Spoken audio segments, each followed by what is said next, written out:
আমি বাসে উঠেছিলাম। ভোপাল থেকে পুনে পৌঁছাতে প্রায় ১৬ ঘণ্টার সময় লাগে। যেহেতু আমি ট্রেনে ভ্রমণ করতে একেবারেই পছন্দ করি না, তাই বাসেই যাওয়ার সিদ্ধান্ত নিলাম। ভোপালের বাস স্ট্যান্ড থেকে বাসে উঠতেই দেখলাম ভিড় খুব একটা বেশি নেই। জানালার পাশের সিট পেয়ে স্বস্তিতে বসে পড়লাম। কিছুক্ষণ পর এক ব্যক্তি আমার পাশের সিটে বসে পড়লেন। প্রথমেই লক্ষ্য করলাম তিনি বড় বড় চোখে আমার দিকে তাকিয়ে আছেন। সেদিন আমি একটি হালকা গোলাপি রঙের শাড়ি পরেছিলাম, যা কিছুটা স্বচ্ছ ছিল, এবং তার সঙ্গে ছিল স্লিভলেস ব্লাউজ। আমি ব্যাপারটা এড়িয়ে গিয়ে চোখ বন্ধ করলাম এবং কিছুক্ষণ পর ঘুমিয়ে পড়লাম। কিন্তু ঘুম ভাঙতেই বুঝতে পারলাম ওই ব্যক্তি আমার দিকে বিরক্তিকর আচরণ শুরু করেছেন। এই পরিস্থিতি আমাকে অস্বস্তিতে ফেলে দিল। তারপর বাসের মধ্যেই সে আমাকে, আমি আর ঈশান সুখী দাম্পত্য জীবন কাটাচ্ছিলাম। ওর প্রতি আমার ছিল অগাধ ভরসা। কিন্তু যখন ওর ট্রান্সফার হলো ভোপালে, আমার মনে এক অজানা দুশ্চিন্তা কাজ করছিল। প্রথমবার ওর জিনিসপত্র গোছানোর সময় আমি বলেছিলাম, আমি তোমার সঙ্গে যেতে চাই। ঈশান মিষ্টি হেসে বলল, আগে আমাকে সেটেল হতে দাও, তারপর তোমাকে নিয়ে আসব। ওর কথা শুনে আমি আশ্বস্ত হয়েছিলাম। প্রথম দিকে প্রতিদিন ফোনে কথা হতো। দূরত্ব সত্ত্বেও আমাদের প্রেম ছিল অটুট। কিন্তু ধীরে ধীরে সব বদলাতে শুরু করল। ফোন কল কমে গেল, কথাবার্তাও ফিকে হয়ে এল। একসময় মাসে একবার কথা হতো, তারপর সেটাও কমে গেল। আমি একাকিত্বে ভুগতে লাগলাম। একদিন সাহস করে জিজ্ঞেস করলাম, তুমি কি আমাকে আর দরকার মনে করো না?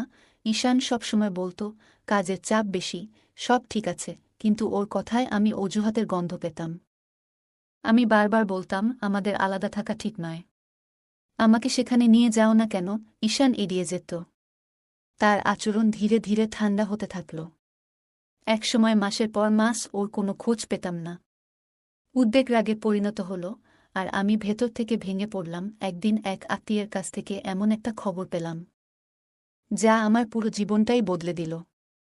তারা জানালেন, ঈশান ভোপালে আরেকটা বিয়ে করেছে এবং এখন অন্য একজনের সঙ্গে থাকছে। এই কথা শুনে আমি হতবাক হয়ে গেলাম। আমার মন বিশ্বাসই করতে পারছিল না যে ও এমন কিছু করতে পারে। আমার ক্ষোভ আর দুঃখ একসঙ্গে জেগে উঠল। সেদিন রাতে আমি নিজেকে একটি প্রতিজ্ঞা করলাম। আমি সত্যিটা জানব। পরের দিনই ভোপালে যাওয়ার জন্য আমি প্রস্তুতি শুরু করলাম।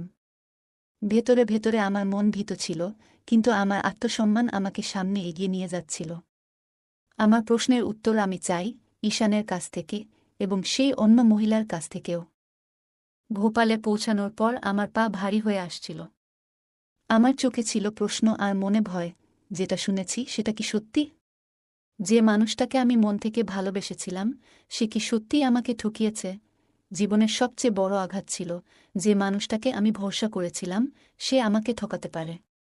এই প্রশ্নগুলো মাথায় নিয়ে আমি চুপচাপ তার সম্পর্কে খোঁজ খবর নিতে শুরু করলাম। যতই সত্যটা সামনে আসতে লাগল, ততই আমার আশা ভেঙে পড়তে থাকল। আমি জানতে পারলাম, সে সত্যিই আরেকজন মহিলার সঙ্গে থাকছে।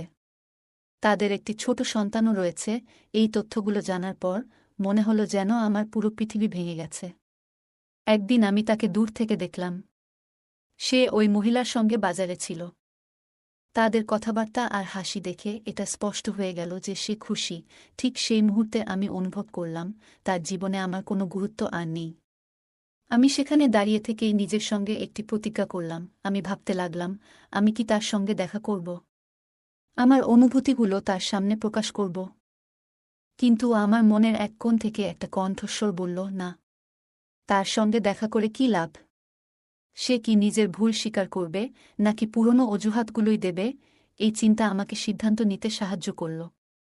আমি চুপচাপ ফিরে আসার সিদ্ধান্ত নিলাম। আমার ভেতরে রাগ, কষ্ট আর হতাশার এক বিশাল ঢেউ উঠছিল। আমি ভাবতে শুরু করলাম, কিভাবে আমি এতগুলো বছর তার কথা, তার প্রতিশ্রুতিগুলো ধরে বেঁচেছিলাম। সে বলত, আমি শিগগিরই তোমাকে আমার কাছে নিয়ে যাব। আমি প্রতিদিন তার ফোনের জন্য অপেক্ষা করতাম। প্রত্যেক উৎসবে আমি একা বসে তার উপস্থিতি অনুভব করার চেষ্টা করতাম। কিন্তু এই সব কিছু মিথ্যা ছিল। সে শুধু আমার বিশ্বাস ভাঙেনি, বরং আমাদের একসঙ্গে দেখা স্বপ্নগুলোও ধ্বংস করে দিয়েছে। আমি ভাবতে লাগলাম, আমি কি এমন কিছু করেছিলাম যাতে সে আমাকে এভাবে ছেড়ে চলে যেতে পারল? বাস রাস্তার উপর ছুটে চলছিল, আর আমি নিজের সিটে চুপচাপ বসেছিলাম। আমার সিট দুজনের জন্য ছিল, কিন্তু বাসে যাত্রী কম থাকায় পাশের সিটটি খালি পড়েছিল। আমি সেই খালি সিট নিয়ে কিছু মনে করিনি। কখনো কখনো একা বসে নিজের চিন্তায় ডুবে থাকা বেশ শান্তি দেয়। কিছুক্ষণ পর বাস একটি স্টেশনে থামল। কয়েকজন যাত্রী উঠে বসতে লাগলেন। আমার সিটে একজন এসে বসে পড়লেন। তিনি সাধারণ পোশাক পরা ছিলেন, হয়তো কোনো কাজের জন্য ভ্রমণ করছিলেন। আমি এক নজর তাকিয়ে আবার নিজের চিন্তায় মগ্ন হয়ে গেলাম। আমি পাশের যাত্রীর দিকে বিশেষ মনোযোগ দিচ্ছিলাম না। আমার চোখ জানালার বাইরে চলে যাচ্ছিল, আর মন হারিয়েছিল অন্য কোথাও। সময় এগিয়ে যাচ্ছিল। দুপুর প্রায় ৩টা হবে। রোদ আর ভ্রমণের ক্লান্তি আমাকে অস্থির করে তুলছিল। আমার তৃষ্ণা পেয়েছিল। আমি ব্যাগে হাত দিয়ে পানির বোতল বের করলাম। কিন্তু বোতল খুলে দেখলাম তাতে এক ফোঁটা পানিও নেই। এক মুহূর্তের জন্য মনে হলো যেন একটা ছোট্ট হতাশা আমার মধ্যে ছড়িয়ে পড়ল। আমি বোতলটা আবার ব্যাগে রাখতে যাচ্ছিলাম। তখনই পাশের যাত্রী আমার দিকে তাকালেন। মনে হয় তিনি আমার মুখে হতাশার ছাপ দেখে ফেলেছিলেন। হালকা একটা হাসি দিয়ে তিনি বললেন, আপনার পানি লাগবে? তার প্রশ্নে আমি একটু অস্বস্তি অনুভব করলাম। কিছু বলার আগেই তিনি তার ব্যাগ থেকে একটি পানির বোতল বের করে আমার দিকে বাড়িয়ে দিলেন। এই আচরণে আমি একটু অপ্রস্তুত হয়েছিলাম, আবার একটু স্বস্তিও পেয়েছিলাম। আমি বোতলটি নিলাম এবং কয়েক ঘুঁট পান করলাম। সত্যি বলতে সেই পানিটা যেন আমার সমস্ত ক্লান্তি দূর করে দিল। বোতল ফেরত দেওয়ার সময় আমি মৃদু হেসে তাকে ধন্যবাদ জানালাম। তিনিও মাথা নেড়ে আমার হাসির জবাব দিলেন। আমাদের মধ্যে খুব বেশি কথা হয়নি। মানুষটি সাধারণ ছিলেন, কিন্তু তার এই ছোট্ট সাহায্যটা আমার দিনটাকে বিশেষ করে তুলল। আমি ভাবতে লাগলাম, জীবনে অচেনা মানুষদের সঙ্গে এমন ছোট ছোট ঘটনা কিভাবে মানবিকতা আর বিশ্বাসকে উজ্জীবিত করতে পারে। সেই যাত্রার এই ছোট্ট ঘটনা আমার মনে একটি স্মৃতি হয়ে রয়ে গেল। সন্ধ্যা প্রায় 7টা বেজে গিয়েছিল। বাস এখন দ্রুত গতিতে তার গন্তব্যের দিকে এগিয়ে চলছিল। বাইরের পরিবেশ ধীরে ধীরে গভীর শীতলতার এবং হালকা অন্ধকারের মোড়কে ঢাকা পড়ছিল। আমি জানালার বাইরে তাকিয়েছিলাম। তখন হালকা স্বরে পাশে বসা ব্যক্তিকে জিজ্ঞেস করলাম, আপনি কোথায় যাচ্ছেন? তিনি মুচকি হেসে উত্তর দিলেন, আমি পুনেতে যাচ্ছি। এটা শুনে আমি একটু অবাক হলাম। বললাম, আমিও তো পুনেতে যাচ্ছি। তিনি হালকা হাসলেন। মনে হচ্ছিল যেন আমাদের যাত্রার আরেকটি মিল পাওয়া গেল। তিনি জানালেন, তিনি ভোপালে কাজ করেন এবং পেশায় একজন ইঞ্জিনিয়ার। কথোপকথনের সময় তার কণ্ঠে আত্মবিশ্বাস ছিল। শীতকাল ছিল এবং সন্ধ্যা যত গভীর হচ্ছিল, ঠান্ডা ততই বাড়ছিল। আমি জানালার কাচ বন্ধ করলাম যাতে ঠান্ডা হাওয়া বাসের ভেতরে না আসে, তবে বাসের অন্য যাত্রীরা কিছু জানালা খোলা রেখেছিল, যার কারণে শীতল হাওয়া অবিরাম ভেতরে আসছিল। আস্তে আস্তে ঠান্ডা আমার কাছে অসহনীয় হয়ে উঠছিল। আমি যদিও একটি সোয়েটার পরেছিলাম, তবু এত ঠান্ডায় সোয়েটার যথেষ্ট ছিল না। তখন মনে পড়ল, তাড়াহুড়োর কারণে আমি শাল আনতে ভুলে গিয়েছিলাম। এই ভুল এখন আমাকে ভীষণ পীড়া দিচ্ছিল। আমি ঠান্ডা থেকে বাঁচার জন্য সোয়েটারের মধ্যে নিজেকে গুটিয়ে নেওয়ার চেষ্টা করছিলাম। তখন রাত প্রায় 10টা। শীত তখন তীব্রতার চূড়ান্ত পর্যায়ে পৌঁছে গিয়েছিল। বাসের ভেতরের লাইট বন্ধ করে দেওয়া হয়েছিল, যাতে যাত্রীরা আরামে বিশ্রাম নিতে পারে, কিন্তু সেই প্রচণ্ড ঠান্ডার মধ্যে আরামের কথা ভাবাই সম্ভব ছিল না। সোয়েটার পরেও ঠান্ডা যেন আমার হাত পর্যন্ত প্রবেশ করছিল। আমার পাশে বসে থাকা ব্যক্তিটি তার ব্যাগ থেকে একটি শাল বের করে নিজেকে জড়িয়ে নিল। আমাকে দেখে সম্ভবত সে বুঝতে পেরেছিল যে আমি ভীষণ অস্বস্তিতে ছিলাম। কিন্তু সে কিছু বলল না। আমি তার দিকে তাকিয়ে রইলাম, মনে মনে আশা করছিলাম যে হয়তো সে সাহায্যের প্রস্তাব দেবে। কিন্তু সে চুপচাপ বসে রইল। এই নির্লিপ্ততায় আমি আরও অস্বস্তি অনুভব করছিলাম। মনে হচ্ছিল ঠান্ডার থেকে বেশি এই নিস্তব্ধতা আমাকে বিব্রত করছে। আমি নিজের উপর রাগ করছিলাম। এত দীর্ঘ ভ্রমণে বেরিয়ে শালের মতো প্রয়োজনীয় জিনিস আনতে ভুলে গেছি। নিজের মনেই বিটবিট করছিলাম। মনে হচ্ছিল এই ভুল যেন এখন আমার শাস্তি হয়ে উঠেছে। আমি আমার সোয়েটার আরও শক্ত করে ধরে ঠান্ডা থেকে বাঁচার চেষ্টা করছিলাম। বাইরে ঠান্ডা হাওয়া বাসের জানালার ফাঁক দিয়ে ভেতরে আসছিল, আর সেই হাওয়া যেন এক ধরনের শাস্তির মতো লাগছিল। আমার মাথায় চিন্তার ঝড় বইছিল। আমি কি আরও ভালো প্রস্তুতি নিতে পারতাম না? এটা তো আমার দায়িত্ব ছিল। অথচ আমি নিজেরই ঠিকমতো সাহায্য করতে পারিনি। আমার পাশে বসে থাকা লোকটির নীরবতা আমাকে কিছুটা অস্বস্তি দিচ্ছিল। হয়তো সে ভাবছিল যে আমি কিছু বলবো, কিন্তু আমার আত্মসম্মান আমাকে তা করতে দিচ্ছিল না। রাত প্রায় 11টা নাগাদ বাস একটি ধাবায় থামল। আমি ঠিক করলাম গরম চা খেয়ে একটু উষ্ণতা পাব। চা নেওয়ার সময় সেই লোকটিও নিচে নেমে এলো। আমার দিকে তাকিয়ে হাসল। আমি এগিয়ে গিয়ে হালকা হাসি দিয়ে বললাম, আপনিও চা নিন। সে বলল, ঠিক আছে।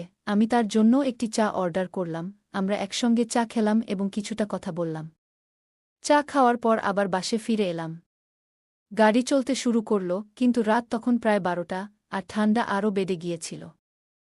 এই সময় সে লোকটি বলল, আপনার যদি কোনো আপত্তি না থাকে তাহলে আমি আমার শালটা আপনার সঙ্গে ভাগ করে নিতে পারি। সে নিজের শাল খুলে আমার দিকে বাড়িয়ে দিল। আমি নিতে অস্বীকার করলাম, কারণ তাকেও তো ঠান্ডা লাগছিল।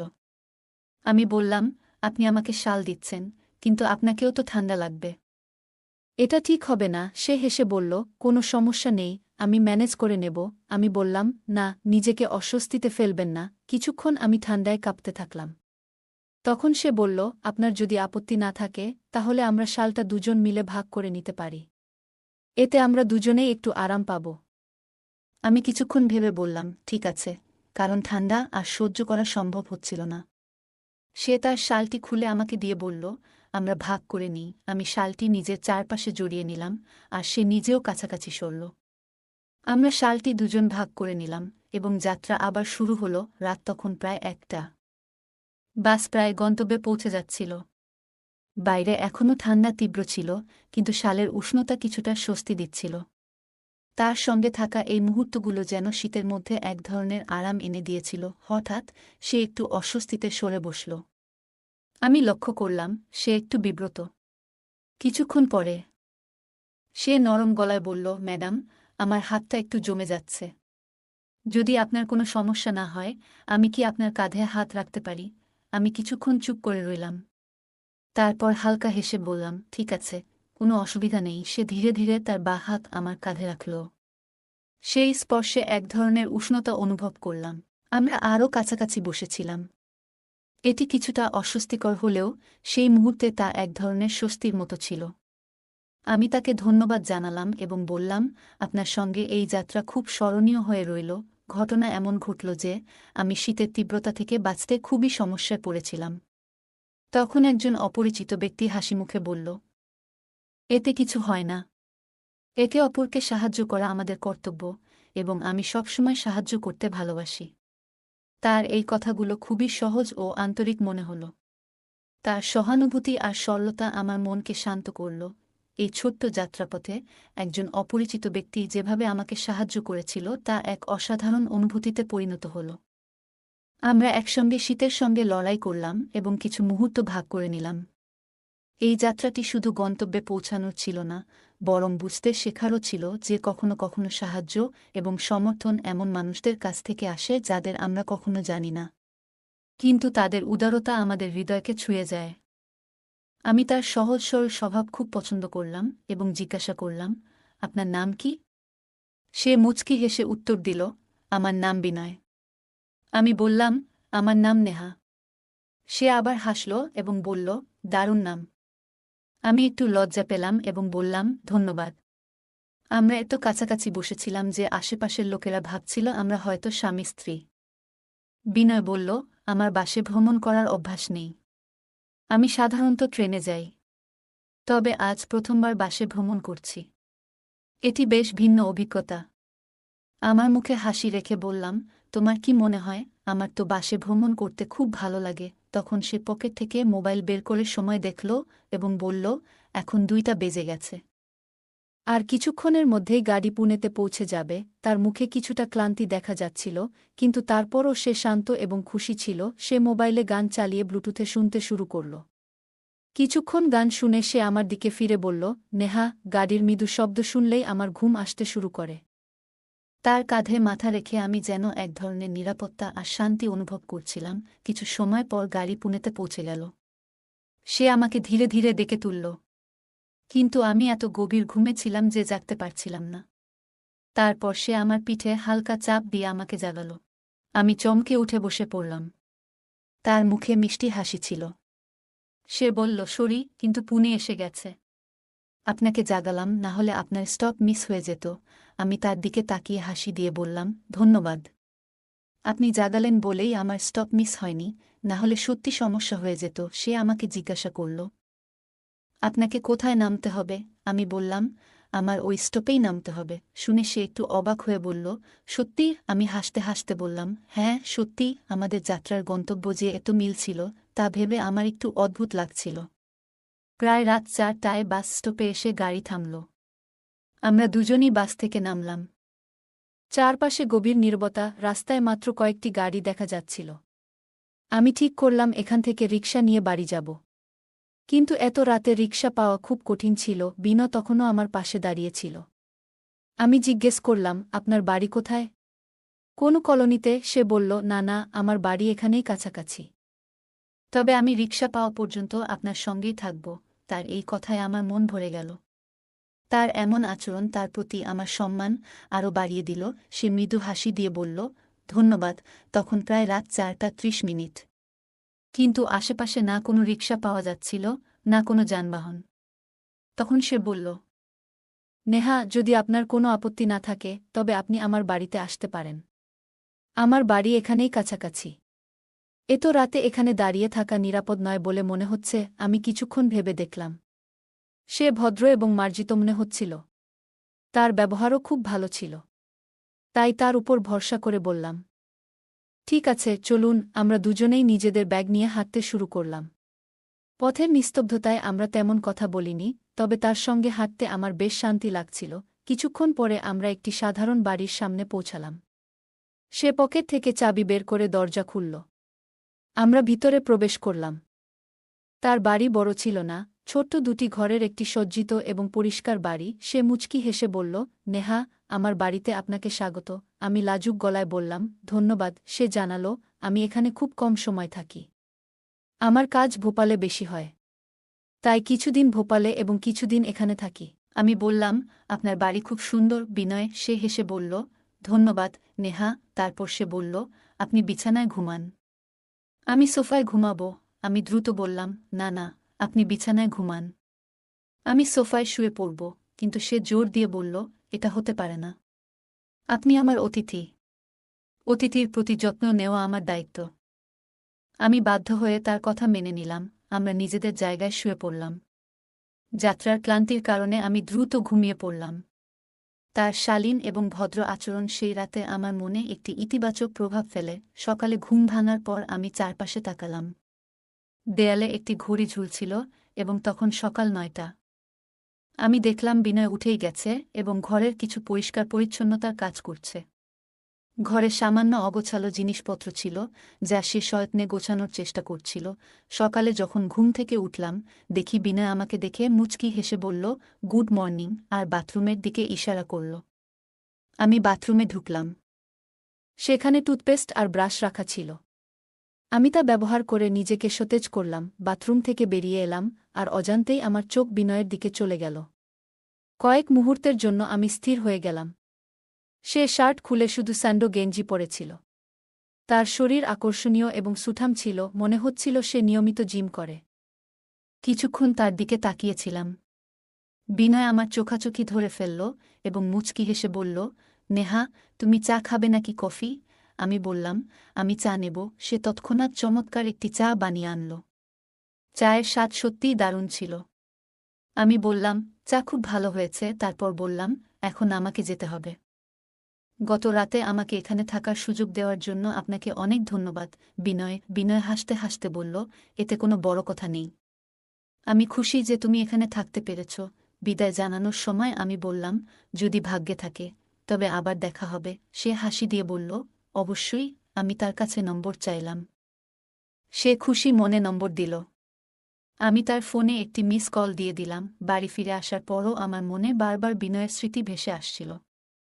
তার সম্মানজনক ব্যবহার, সরল কথাবার্তা আর তার সহায়তার ভাবনা আমার মনকে দারুণভাবে ছুঁয়ে গিয়েছিল।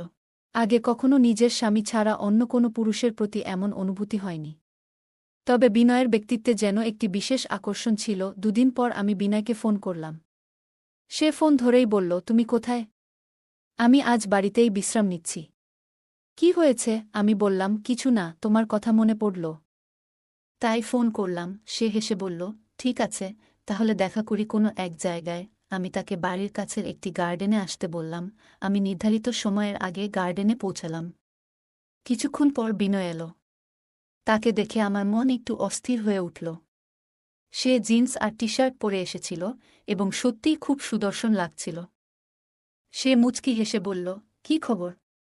নতুন স্টাইল কেমন লাগছে? আমি হেসে বললাম, তোমাকে খুব হ্যান্ডসাম লাগছে। আমরা গার্ডেনে বসে দীর্ঘ সময় ধরে গল্প করলাম। সে জানতে চাইল, নেহা, তুমি কি একা থাকো?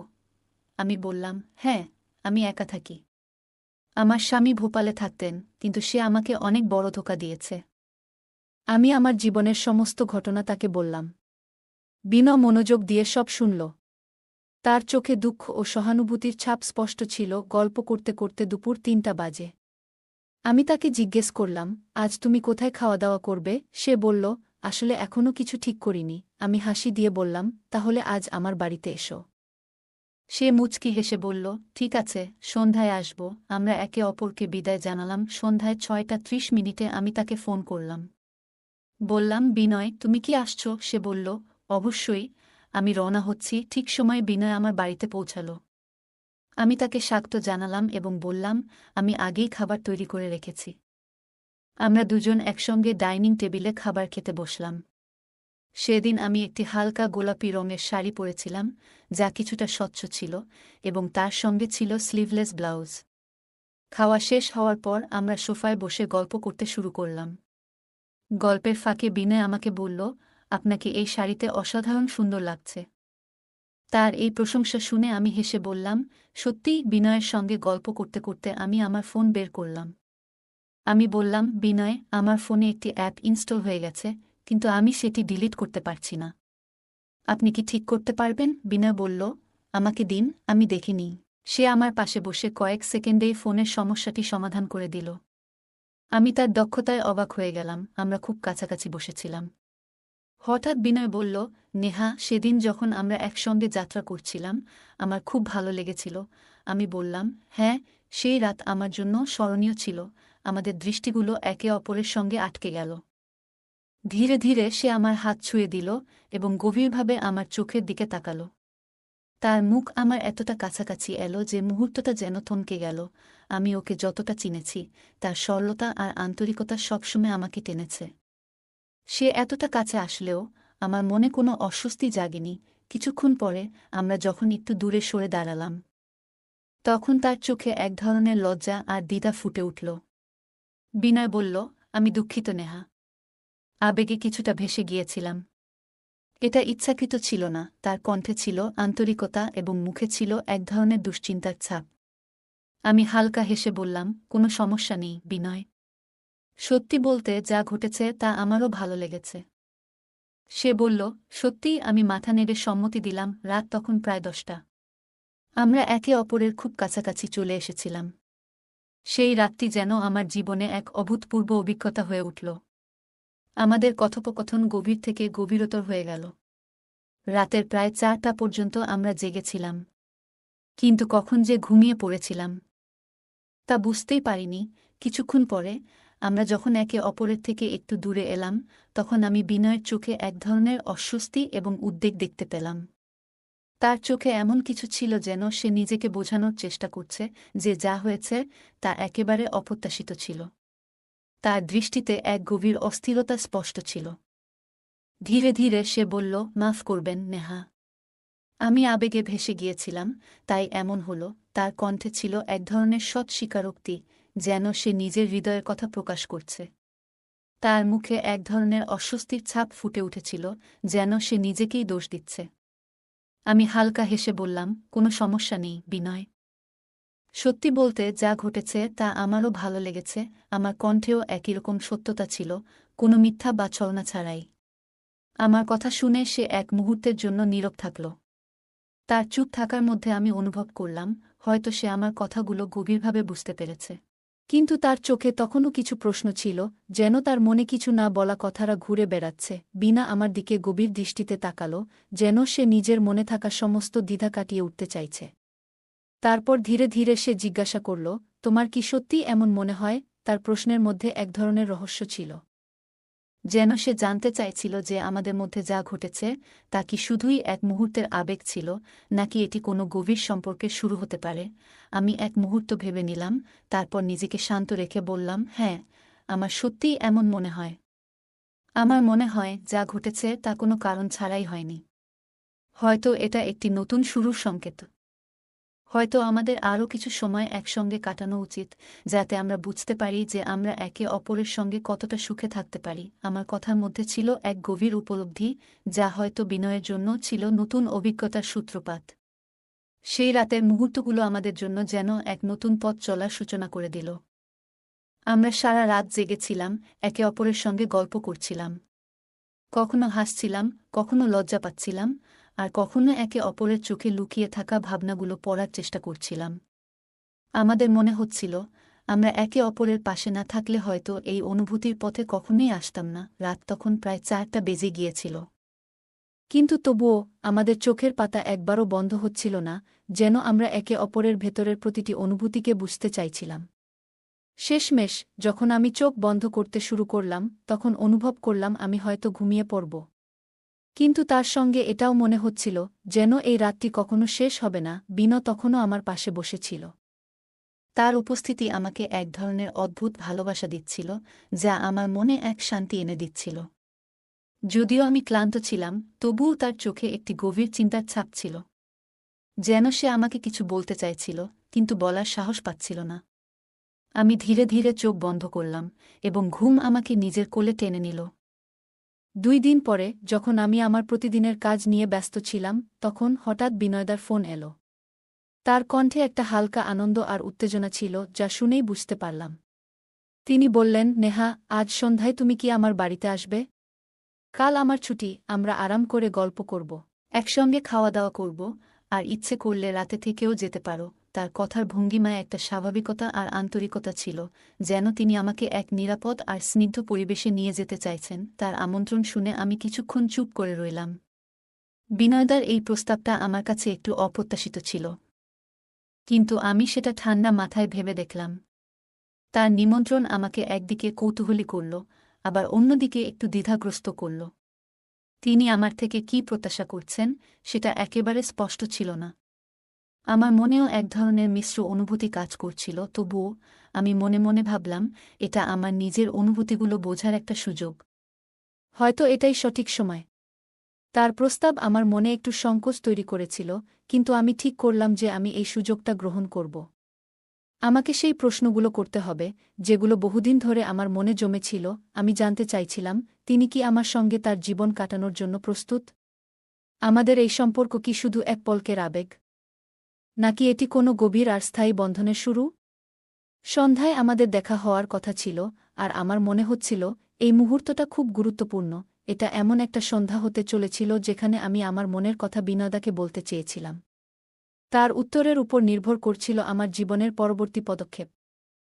আমি বুঝতে পারছিলাম, এই সন্ধ্যা হয় আমাদের জীবনে এক নতুন অধ্যায়ের সূচনা করবে, নয়তো সবকিছু থেমে যাবে। তবুও আমি নিজের কাছে প্রতিজ্ঞা করেছিলাম, আমি সেই প্রশ্নটা সম্পূর্ণ সহজভাবে করব, যাতে বিনয়দা কোনো চাপ অনুভব না করেন। আমি চাইছিলাম তিনি স্বাভাবিকভাবেই তার অনুভূতিগুলো প্রকাশ করুন। আমি বিশ্বাস করতাম, তার প্রতিটি কথা তার হৃদয়ের গভীর অনুভূতির প্রতিফলন হবে, আর সেখান থেকেই আমি আমার পরবর্তী সিদ্ধান্ত নেব। সন্ধ্যাটা যেন আমার জীবনের এক নতুন অধ্যায়ের সূচনা হতে চলেছিল। আমি তাড়াতাড়ি তৈরি হলাম এবং ভাবছিলাম, আমি কি সত্যিই প্রস্তুত এই পদক্ষেপ নেওয়ার জন্য? মনে এক ধরনের হালকা উদ্বেগ কাজ করছিল, কিন্তু সঙ্গে এই বিশ্বাসও ছিল যে আমাকে সেই প্রশ্নটা তুলতেই হবে। জীবনে অনেক সময় এমন কিছু মুহূর্ত আসে যেখানে আমাদের একটা সিদ্ধান্ত নিতে হয়, আর সেই সিদ্ধান্ত পুরো জীবন বদলে দিতে পারে। সন্ধ্যাটা এলো। আমি বিনয়দার বাড়িতে পৌঁছালাম। দরজা খুলতেই তার মুখে একটা হালকা হাসি ফুটে উঠল। সেটা দেখে মনে হচ্ছিল, তার কাছেও এই সন্ধ্যাটা বিশেষ কিছু। তার আন্তরিক অভ্যর্থনা আমাকে আরও বেশি স্বাচ্ছন্দ্য বোধ করালো। আমার সবসময় মনে হতো যে বিনয়দার সঙ্গ আমাকে অন্যরকম প্রশান্তি দেয়া। সেই দিন আমি যখন তার বাড়িতে পৌঁছালাম, তিনি আমাকে আন্তরিকতায় ভরিয়ে ভেতরে নিয়ে গেলেন। আমরা সোফায় বসে আরাম করে গল্প করতে শুরু করলাম। বিনয়দা তার রান্না করার অভিজ্ঞতার কথা বলছিলেন, আর তার মধ্যেই হালকা রসিকতা আর মজার কথায় সময় কেটে যাচ্ছিল। ধীরে ধীরে আমাদের কথোপকথনে এক ধরনের গভীর আন্তরিকতা অনুভব করতে লাগলাম। মনে হচ্ছিল, আমরা একে অপরের জীবনে কতটা গুরুত্বপূর্ণ হয়ে উঠেছি। তবুও আমার মনের মধ্যে একটা প্রশ্ন ছিল, যেটা করার জন্য সাহস জোগাড় করতে হচ্ছিল। বিনয়দা মাঝে মাঝে আমার দিকে তাকিয়ে জিজ্ঞেস করছিলেন, তুমি কি ঠিক আছো? আরামেই তো আছো? তার প্রশ্নের মধ্যে একটা সত্যিকারের উদ্বেগ আর যত্ন ছিল, যা আমাকে খুব ভালো লাগছিল। তার কথাগুলোতে আমি বুঝতে পারছিলাম যে তিনি সত্যিই আমার সঙ্গে সম্পর্ক তৈরি করার চেষ্টা করছেন। তবুও কিছু একটা ছিল যা আমাকে আরও গভীরভাবে জানতে আগ্রহী করছিল। আমাদের আলাপচারিতার মধ্য দিয়ে সময় এগিয়ে যাচ্ছিল, কখনো হাসি, কখনো গভীর কথায় আমরা হারিয়ে যাচ্ছিলাম। রাত তখন প্রায় 9টা বেজে গেছে, আর আমি জানতাম যে সময় এসে গেছে। সাহস সঞ্চয় করে আমি বললাম, বিনয়দা, আমি আপনাকে একটা গুরুত্বপূর্ণ কথা বলতে চাই। তিনি আমার মুখের দিকে তাকিয়ে মৃদু হেসে বললেন, কি বলো নেহা? তার কণ্ঠে কোনো উত্তেজনা বা চাপ ছিল না, বরং ছিল সত্যিকারের আগ্রহ। এই মুহূর্তটাই ছিল যখন আমাকে আমার মনের কথা খুলে বলতে হতো। আমি একটু দ্বিধায় বললাম, বিনয়দা, আমি জানতে চাই, আপনি কি আমার সঙ্গে জীবন কাটানোর জন্য প্রস্তুত? আমার কণ্ঠে সামান্য নার্ভাসনেস ছিল, কিন্তু আমি আমার কথাগুলো স্পষ্টভাবে বললাম। বিনয়দা কিছুক্ষণ নীরব রইলেন। মনে হচ্ছিল তিনি আমার প্রশ্নের গুরুত্ব বুঝে ভেবেচিন্তে উত্তর দিতে চাইছেন। তার চুপ করে থাকার সেই মুহূর্ত আমার কাছে অত্যন্ত গুরুত্বপূর্ণ ছিল, কারণ তার উত্তরেই আমার ভবিষ্যতের পথ নির্ধারিত হতে চলেছিল। অবশেষে তিনি বললেন, নেহা, তোমার সঙ্গে কথা বলা আমার জন্য সবসময় বিশেষ। আমি অনুভব করি যে আমাদের সম্পর্কের মধ্যে একটা গভীরতা আছে। আমি তোমার সঙ্গে জীবন কাটানোর কথা ভাবছি, কিন্তু আমি চাই যে আমরা একে অপরকে আরও ভালোভাবে বুঝে নিই, যাতে আমাদের বিয়ের পর জীবনটা সত্যিই সুখের হয়। তার কথাগুলো আমাকে স্বস্তি দিল। আমি বুঝতে পারলাম যে আমরা দুজনেই এই সম্পর্ককে সঠিক পথে এগিয়ে নিয়ে যেতে প্রস্তুত। কিন্তু আমরা চাইছিলাম এই সম্পর্ক ভালোবাসা এবং বোঝাপড়ার উপর ভিত্তি করে গড়ে উঠুক, কোনো চাপ বা তাড়াহুড়োর মধ্যে নয়। এই অভিজ্ঞতা আমাকে শিখিয়েছে যে জীবনের কোনো পথই সরল হয় না, কিন্তু যদি দুটি মানুষ তাদের সম্পর্কের প্রতি সৎ থাকে এবং একসঙ্গে সমস্যার সমাধান করতে চায়, তাহলে কোনো বাধাই অজেয় নয়। আজ আমি আর বিনয়দা একে অপরের জীবনের এক অবিচ্ছেদ্য অংশ। আমাদের এই যাত্রা আমাকে শিখিয়েছে যে ভালোবাসা শুধুমাত্র রোমান্টিক অনুভূতির মধ্যে সীমাবদ্ধ নয়। এটি এমন এক সত্যিকারের অংশীদারিত্ব যেখানে উভয় পক্ষ একে অপরের পাশে থাকে, যে কোনো পরিস্থিতির সম্মুখীন হওয়ার জন্য। বন্ধুরা, যদি এই গল্পটি ভালো লেগে থাকে, তাহলে দয়া করে ভিডিওটি লাইক করুন এবং আমাদের চ্যানেলটি সাবস্ক্রাইব করুন। পাশে থাকা বেল আইকনটি প্রেস করুন, যাতে করে আমরা যখনই নতুন ভিডিও আপলোড করি তার নোটিফিকেশন